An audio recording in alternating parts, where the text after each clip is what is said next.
Hello everyone, मेरा नाम है कामिनी सिंह और आप सभी का एक बार फिर से मेरे यूट्यूब चैनल पर स्वागत है। आज हम करने वाले हैं वर्कशीट नंबर 18 क्लास 9th की, जो कि साइंस की आई हुई है। तो बिना टाइम वेस्ट किए चलिए शुरू करते हैं। तो आज की जो वर्कशीट है वो आपके चैप्टर नंबर 5 से है, जिसका नाम क्या है, जीवन की मौलिक इकाई। अब हम जानते हैं कि ज्ञान और जिज्ञासा जो है वो हमें पूरी वर्कशीट समझा रहे हैं, सारी चीजों का ज्ञान दे रहे हैं। तो सबसे पहले देखते हैं ज्ञान ने क्या कहा। जिज्ञासा दीदी, प्याज की झिल्ली को सूक्ष्मदर्शी से देखने पर हमें उसकी छोटी छोटी आयताकार कोशिकाएं दिखाई देती हैं। ठीक है, प्याज की जो झिल्ली है उसको जब आप माइक्रोस्कोप यानी कि सूक्ष्मदर्शी के नीचे देखते हैं तो आपको इस तरीके की क्या दिखाई देती हैं, कोशिकाएं। आयताकार मतलब रेक्टेंगुलर, है ना, इस तरह की कोशिकाएं दिखाई देती हैं।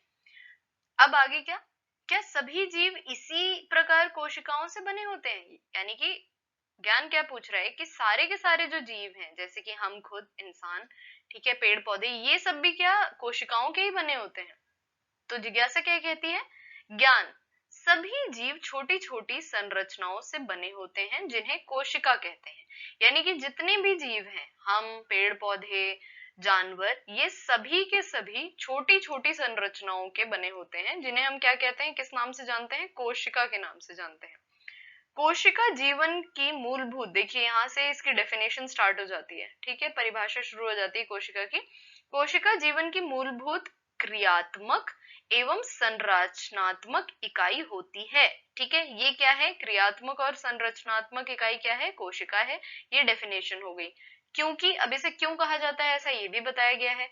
जीवों में सभी कार्य, अब क्रियात्मक कहा है तो सभी के सभी कार्य कोशिका कर रही है, और संरचनात्मक भी कहा है तो संरचना भी प्रदान कौन कर रहा है, कोशिका ही कर रही है, कोशिका ही प्रदान करती है। ठीक है, जीव दो प्रकार के होते हैं, जितने भी जीव हैं उन्हें दो प्रकार में विभाजित किया गया है। सबसे पहले कौन से, एक कोशिकीय जीव। देखिए नाम याद रखिएगा, नाम से ही पता चल रहा है, एक कोशिकीय यानी कि एक कोशिका से बने हुए। ब्रैकेट में देखिए डेफिनेशन भी दी हुई है, केवल एक कोशिका से बने जीव। ठीक है, जैसे कि अमीबा, बैक्टीरिया, पैरामीशियम। अब देखिए यहाँ पे आप नए नए टर्म सुन रहे हैं, नए नए शब्द सुन रहे हैं, पैरामीशियम, अमीबा, ठीक है, ये सारे नए नए शब्द सुन रहे हैं। तो आपको क्या करना है, इनको अच्छे से याद रखना है। किसमें आएंगे ये, उदाहरण में आएंगे, किसके, एक कोशिकीय जीव के। ठीक है, अगला है बहुकोशिकीय जीव। ठीक है, बहुकोशिकीय जीव क्या हो गए, बहु मतलब बहुत सारे। ठीक है, तो अनेक कोशिकाएं मिलकर विभिन्न कार्य करती हैं, यानी कि ऐसे जीव जिनमें बहुत सारी कोशिकाओं से मिलकर बना होता है और जितनी भी कोशिकाएं हैं वे अलग अलग तरह के कार्य कर रही हैं।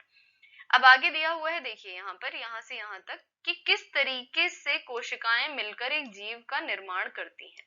ठीक है, तो सबसे पहले कोशिकाएं हैं, कोशिकाओं से मिलकर बनता है ऊतक, ऊतक से मिलकर बनते हैं अंग, अंग से मिलकर बनते हैं अंग तंत्र, और फिर उसके बाद अंग तंत्र से मिलकर पूरा जीव बन जाता है ना।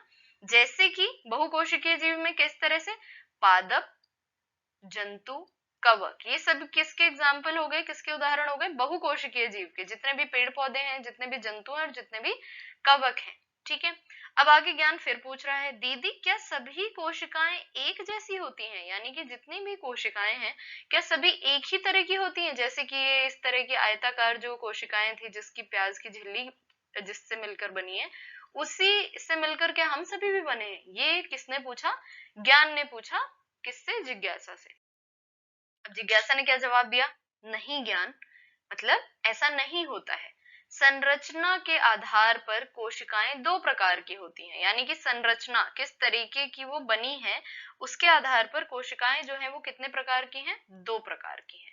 पहली है प्रोकैरियोटिक कोशिका, ठीक है, और दूसरी है यूकैरियोटिक कोशिका। यहाँ पर नए नए शब्द हैं, इनको बार बार आप बोलेंगे, पढ़ेंगे, तब आपको ये शब्द याद होंगे। ठीक है, प्रोकैरियोटिक कोशिका कैसी होती है, इन सरल कोशिकाओं में केंद्रक झिल्ली नहीं होती है। ठीक है, यानी कि इसमें केंद्रक होता है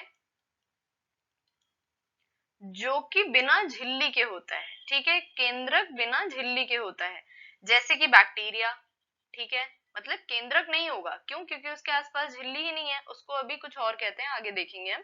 ठीक है, तो उदाहरण के लिए क्या हो गए? बैक्टीरिया। यूकैरियोटिक कोशिकाएं क्या होती हैं? इन जटिल कोशिकाओं में, देखिए ये सरल कोशिकाएं हैं, ये जटिल कोशिकाएं हैं, में केंद्रक व कोशिका अंगक झिल्ली युक्त होते हैं, यानी कि केंद्रक भी है वो झिल्ली युक्त होगा, और जितने अंगक होते हैं वे भी झिल्ली युक्त होते हैं। इस तरह की कोशिकाओं को क्या कहा जाता है? यूकैरियोटिक कोशिका। ये भी दो प्रकार की होती हैं, पादप यूकैरियोटिक कोशिका और जंतु यूकैरियोटिक कोशिका। ठीक है, पौधों की जो कोशिकाएं हैं वे अलग हैं, और जंतु की जो यानी कि जानवरों की जो कोशिकाएं हैं वे अलग हैं। ठीक है, अब यहाँ पर इस टेबल पर आ जाते हैं, इस बॉक्स पर आ जाते हैं, क्या दिया हुआ है इसमें? बहुत ही इंपॉर्टेंट चीजें दी हुई हैं।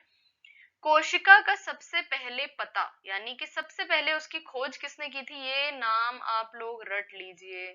ठीक है, बहुत ही बार पूछा जाता है, रॉबर्ट, इस तरीके से बोलेंगे इसको, रॉबर्ट। ठीक है, रॉबर्ट क्या नाम है? हुक ने लगाया था। ठीक है, इसका पता या फिर इसकी खोज किसने की थी? रॉबर्ट हुक ने, कोशिका की सबसे पहले। ल्यूवेनहक, ठीक है, ल्यूवेनहक ने क्या किया था? सबसे पहले जीवित कोशिका का पता लगाया था। अब इसका मतलब क्या हुआ? रॉबर्ट हुक ने जो कोशिका का पता लगाया था वो कैसी थी? मृत कोशिका थी। ठीक है, और ल्यूवेनहक ने किसका पता लगाया? जीवित कोशिका का सबसे पहले पता लगाया। अब कोशिका सिद्धांत किस किसने दिया था देखते हैं। इसमें क्या कहा गया है? कोशिका सिद्धांत में क्या कहा गया है? सभी जीव कोशिकाओं से बने होते हैं, मिलकर बने होते हैं, ये हमने ऑलरेडी पढ़ लिया। और सभी कोशिकाएं पूर्ववर्ती यानी कि पहले वाली कोशिकाओं से मिलकर बनती है। ठीक है, या फिर उससे बनती है, यानी कि ये कोशिका हो गई, ये 2 में विभाजित हुई, फिर ये 4 में विभाजित हुई, तो ये कोशिका किसकी बनी हुई है? इसी से तो बनी है ना, इसी से तो बनी है। तो इसको हम क्या कहेंगे कि पूर्ववर्ती कोशिकाओं से ही बनी है। ठीक है, तो ये क्या है? ये है कोशिका का सिद्धांत। अब इधर आ जाइए, प्रोकैरियोटिक कोशिका और यूकैरियोटिक कोशिका में अंतर दिया हुआ है। ठीक है, इसका बॉक्स है, इसके आकार में अंतर होता है। प्रोकैरियोटिक कोशिकाएं कैसी होती हैं? छोटी होती हैं, और यूकैरियोटिक कोशिकाएं बड़ी होती हैं। यहाँ पर साइज भी दिया हुआ है, 1 से 10 माइक्रोमीटर और यहाँ पर 5 से 100 माइक्रोमीटर। ठीक है, अगला, स्पष्ट केंद्रक अनुपस्थित है। क्यों? क्योंकि केंद्रक झिल्ली थी ही नहीं, और यहाँ पर केंद्रक जो है वो स्पष्ट होगा, उपस्थित है, क्योंकि केंद्रक झिल्ली इसके आसपास चारों ओर होती है। ठीक है, अगला, केंद्र काय उपस्थित है, यानी कि केंद्रक के अंदर जो चीजें होती हैं वे पूरे सेल में, पूरी कोशिका में इस तरीके से फैली हुई हैं, इसे क्या कहेंगे? केंद्र काय। और केंद्रिका है यहाँ पर, कैसे? क्योंकि ये केंद्रिका जो होती है सेल न्यूक्लियस यानी कि केंद्रक जो है उसके अंदर होती है, तो इसमें नहीं पाई जाएगी क्योंकि इसमें तो केंद्रक ही नहीं है। इसमें क्या है? केंद्रिका उपस्थित है और इसमें केंद्रकाय उपस्थित है। अगला, विशिष्ट अंगक अनुपस्थित, अंगक जो है वे अनुपस्थित हैं। यहाँ पर विशिष्ट झिल्ली युक्त, जिसमें भी झिल्ली होगी वे चीज विशिष्ट तरीके से दिखाई देंगी, जैसे कि इसमें केंद्रक जो था वो विशिष्ट था, इसमें स्पष्ट नहीं था, अस्पष्ट केंद्रक है। ठीक है, इसमें विशिष्ट झिल्ली युक्त कोशिका अंगक उपस्थित होते हैं, इसमें अनुपस्थित होते हैं। आगे सिर्फ एक क्रोमोसोम पाया जाता है इसमें, और इसमें एक से अधिक क्रोमोसोम्स पाए जाते हैं। उदाहरण, बैक्टीरिया, ये बहुत जरूरी है, सबसे जरूरी है उदाहरण याद रखना। और यूकैरियोटिक कोशिका का क्या उदाहरण है? पादप, जंतु या फिर कवक। ठीक है, जितने भी जानवरों के, पौधों की जितनी कोशिकाएं हैं वे किस में आएंगी? यूकैरियोटिक कोशिकाओं में आएंगी। ठीक है, चलिए क्वेश्चंस देख लेते हैं। सबसे पहले पूछा है कोशिका की परिभाषा लिखो। मैं जब आप पीछे पढ़ा रही थी तभी मैंने परिभाषा बता दी थी कि ये क्या है? संरचनात्मक एवं क्रियात्मक इकाई है। ठीक है, किसकी? सभी जीवों की। ठीक है, आगे प्रोकैरियोटी और यूकैरियोटी में अभी अभी अंतर देखा हमने, पूरा का पूरा डब्बा बना हुआ है। ठीक है, इसमें कितने सारे अंतर दिए हुए हैं? 5-6 अंतर दिए हुए हैं, इधर प्रोकैरियोटी इधर यूकैरियोटी लिखा हुआ है। ठीक है, अगर आप सबसे कम भी तो कम से कम 3 अंतर लिखेंगे और याद करेंगे। ठीक है, सबसे पहले कोशिका की खोज किसने की थी और कैसे की थी? अब देखिए, इन्होंने कैसे तो हमें बताया नहीं था, ठीक है, लेकिन सवाल पूछा है तो हमें उत्तर देना पड़ेगा। तो सबसे पहले की किसने थी? रॉबर्ट हुक ने। ठीक है, हुक ने। अब किससे की थी? इन्होंने देखा था कॉर्क को, कॉर्क को देखा था, जो कि पौधे में होता है, ठीक है, जो पेड़ की छाल होती है उस पर जो ये बाहर का जो हिस्सा होता है, ठीक है, उसको क्या कहते हैं, कॉर्क। इन्होंने कॉर्क को किसके नीचे देखा, सूक्ष्मदर्शी के नीचे देखा, ठीक है, सूक्ष्मदर्शी के नीचे देखा, और इन्होंने क्या पाया कि छोटे छोटे डब्बे जैसे हैं, और इन्होंने उन डब्बों का नाम क्या दिया, इन्होंने उन डब्बों का नाम दिया कोशिका। तो आप इसमें बहुत ही छोटी सी चीज लिख सकते हैं कि रॉबर्ट हुक ने खोज की थी, उन्होंने कॉर्क को सूक्ष्मदर्शी के नीचे देखा और छोटी छोटी संरचनाएं पाई, जिसको उन्होंने कोशिका का नाम दिया। ये सभी किस तरह की कोशिकाएं हैं, ये मृत कोशिकाएं हैं, ठीक है। आगे एक कोशिकीय और बहुकोशिकीय जीवों के उदाहरण सहित व्याख्या करनी है। तो एक कोशिकीय जीव कौन से होते हैं, जो एक कोशिका के बने होते हैं। बहुकोशिकीय जीव कौन से होते हैं, जो एक से अधिक कोशिका के बने होते हैं, ठीक है, से मिलकर बने होते हैं। एक कोशिकीय जीव का उदाहरण क्या हो गया, बैक्टीरिया, बैक्टीरिया, ठीक है। और बहुकोशिकीय के कौन हो गए, पादप कोशिकाएं, यानी कि सॉरी, पादप हो गए, जंतु हो गए, ठीक है, इंसान भी हो गए, ठीक, चिड़िया भी हो गई। तो इसमें हमारे पास बहुत सारे उदाहरण हो गए बहुकोशिकीय जीवों के, ठीक है। आई होप आप सारे के सारे क्वेश्चंस अब कर लेंगे खुद से।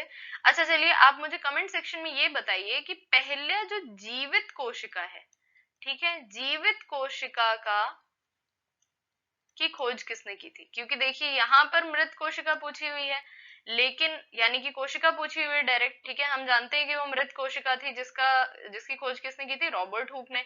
तो जीवित कोशिका की खोज किसने की है, आप मुझे कमेंट सेक्शन में बताएंगे, ठीक है, क्योंकि आपसे एग्जाम में तो किसी भी तरह का क्वेश्चन पूछा जा सकता है, ठीक है। चलिए, अगर आपको ये वीडियो पसंद आया हो तो लाइक करना बिल्कुल ना भूलें, कमेंट करके आप उस क्वेश्चन का आंसर जरूर दें, और अगर आपके पास कोई और क्वेरी है, कोई और सवाल है तो पूछ सकते हैं। शेयर करें अपने फ्रेंड्स के साथ जो कि 9वीं कक्षा में हैं, और सब्सक्राइब करें चैनल को ताकि आप कोई भी वीडियो मिस ना करें। Thank you so much.